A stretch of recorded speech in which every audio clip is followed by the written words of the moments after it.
Hello dear viewers, a very warm welcome to our channel. It's very good to have you here. In this video, we're going to have a look at what you can do in order to maximize the service life of your starter motor. This starter motor is actually taken out of an Isuzu pickup. We found internally there was a short circuit. One of the bolts that is connecting the field winding to the housing, it got shorted to the field winding. So this is basically caused by excessive heat. So how can you prolong the service life of your starter motor? Well, the first thing that you should know is master the starting procedure. This is very crucial driving habit. The single biggest factor in starter longevity is how you turn the key so that the starter will engage. If you are cranking for a long period, then definitely the starter motor life will be shortened. So release the key instantly. Once the engine fires, let go of the starter switch. Otherwise, that can cause excessive heat to build up in the solenoid.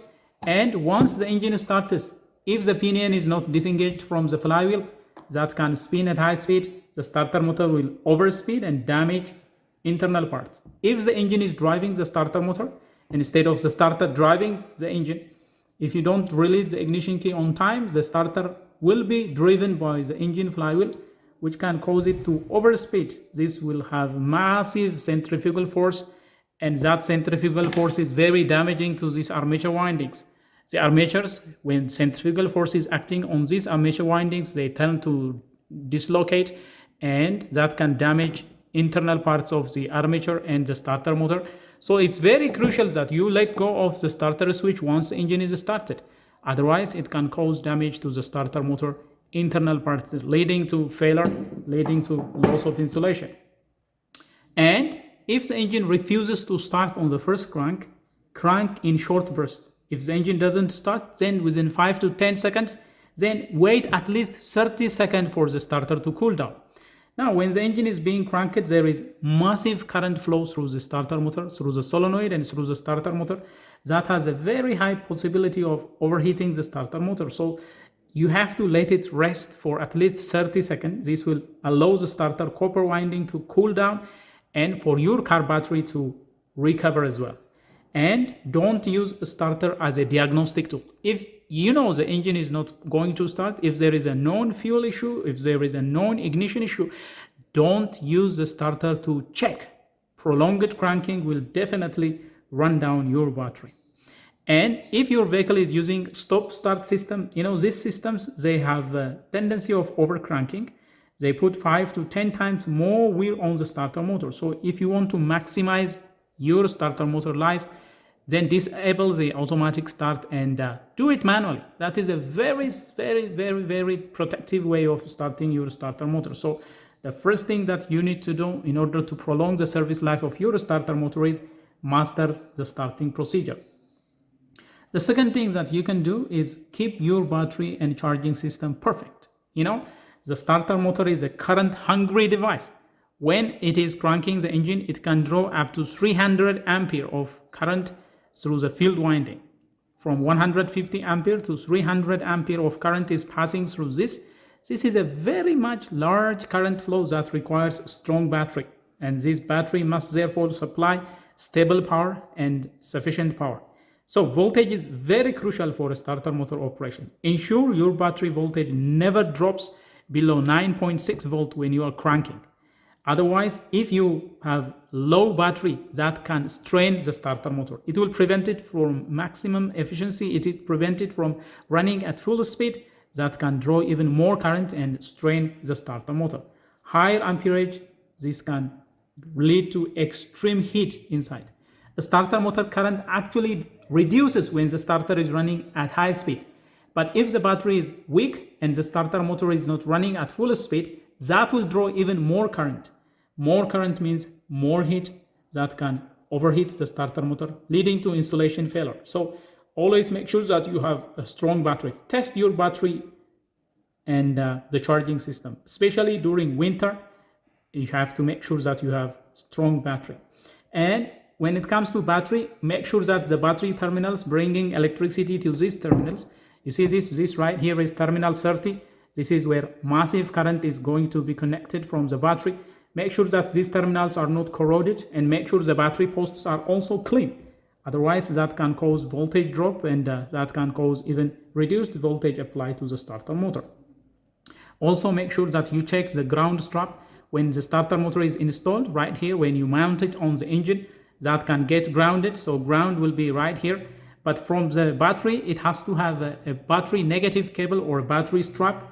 Make sure that those are not corroded. Usually it will get corroded, so that is a very crucial area to focus. Check the battery ground strap. Bad engine to chassis ground force starting current to find alternative paths, and that can cause reduced starter efficiency and lifespan as well.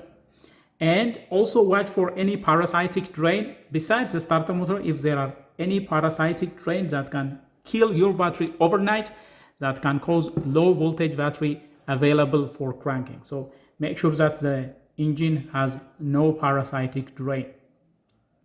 And always make sure that this starter motor is prevented from overheating. Overheating could be caused by, for example, heat coming from the engine. Always shield the starter motor. If it is usually installed on the exhaust side, it has to be sealed. It has to be shielded. If it is installed on the exhaust manifold side, you have to shield it. So if your factory shield is missing or damaged, then have it replaced. Heat is the #1 killer of a starter motor.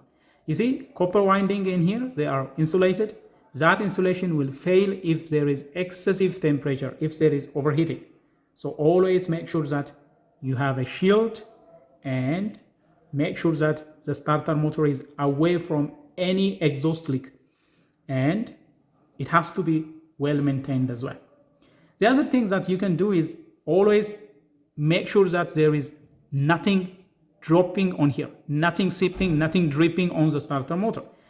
If there is oil dripping on the starter motor, for example, you have to fix it immediately. If you have a problem with the valve cover gasket and oil starts to drip on here, oil leak dripping onto the starter will fill the solenoid with sludge. Oil will have now adhesive property. It will prevent the starter motor from cooling. Heat has to be, the surface has to eliminate heat. That will prevent the sludge that will build up, will prevent that. And it can also cause dust to stick to the starter motor. So always make sure that the engine oil is not dripping on the starter motor. Otherwise, dust will insulate electrically, but it will trap dust magnet. It will be a dust magnet, and that will kill the starter motor, especially if there is dust accumulated in here. It can internally problematic to the solenoid as well. So always make sure that there is no oil leakage, no battery, no power steering oil leakage, or any kind of oil leakage should be eliminated. And the other thing that you have to do is, if there is something indicating a starter motor is going bad, give it due attention and replace it or fix it immediately. For example, if you have a single loud click with no cranking, that indicates solenoid is problematic. Solenoid contact point might be burned. Now, when the starter motor is operating, this will push the pinion. The pinion will be pushed to the flywheel side. This will be pushed. This is basically done by the solenoid switch. And besides that, the solenoid will have a contact point that will short circuit these two large terminals. You see, this right here is terminal C. This right here is terminal 30. There is a contact point. There is a contact plate that will engage these two large currents once the starter is engaged to the flywheel. Now, if the solenoid contact point is not working properly, if it is burned out, you might hear loud click but no cranking. So that could be an indication, or if there is a problem with the battery. So check the battery first, and if the battery is good, then go ahead and check the solenoid. When supplied electricity to terminal 50, there should be continuity between these two large terminals. This is terminal 30, this is terminal C, which is connecting battery to the solenoid, to the field coil. This is the one that is bringing battery power from the battery positive. The other problem that you can hear is if there is a frequent clicking, rapid clicking. Sometimes this will click, click, click, and this will not fully engage, and you hear frequent clicking. That is usually caused by low voltage. If the voltage that is supplied to the solenoid is not strong enough to fully engage the pinion and the contact plate that can cause rapid clicking. So if you hear rapid clicking, that is basically caused by low battery. It could be caused by poor connection at the battery terminal, or it could be caused by battery that is going bad. If you have grinding or whining noise after starting, that is a problem with a Benedict drive. Sometimes these starter motors, they have a Benedict drive that will engage the pinion to the starter motor, to the engine flywheel, and then it has to retract. If that will remain in there engaged, that can cause grinding noise after the engine is starting. So if you have this type of problem, stop immediately, and the starter is being back driven by the engine. So you have to make sure that this is repaired as soon as possible. And if you have slow cranking, if you have lowered cranking with warm engine, then that is basically internal problem. It could be caused by bearing failure, or it could be caused by excessive heat of the starter motor as well. So install a heat shield, don't overcrank, and these are some of the things that you can do in order to cool it down. If you have burning smell coming from the starter motor during cranking, that is also an indication of overheated solenoid. Basically, the solenoid, when you touch it, it will be extremely hot, and that can cause burning smell coming out.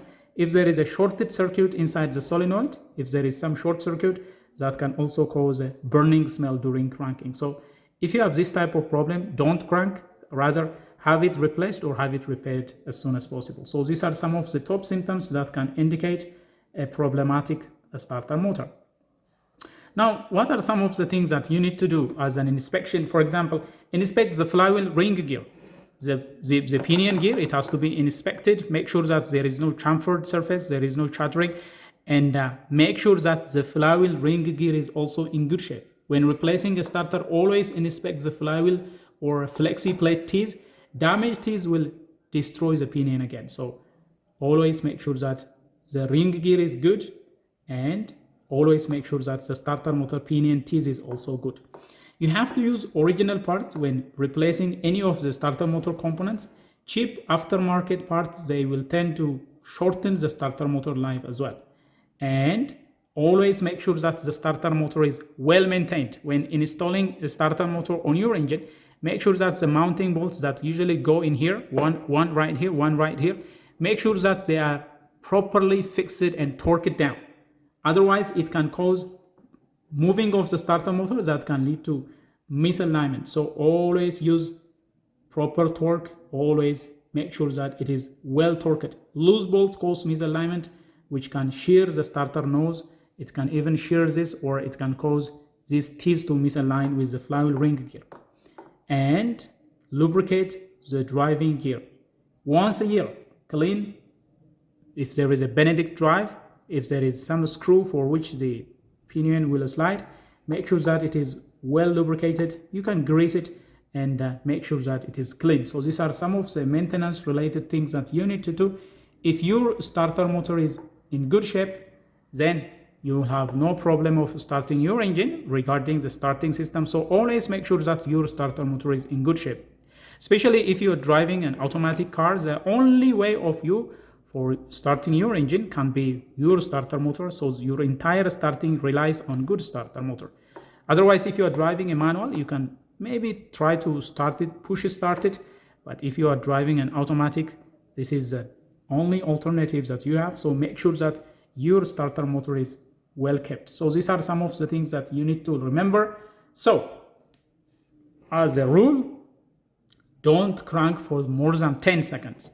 If the engine refuses to start, wait 30 seconds and re-attempt cranking. Otherwise, if you crank more than 10 seconds, solenoid will overheat and the field coil will overheat.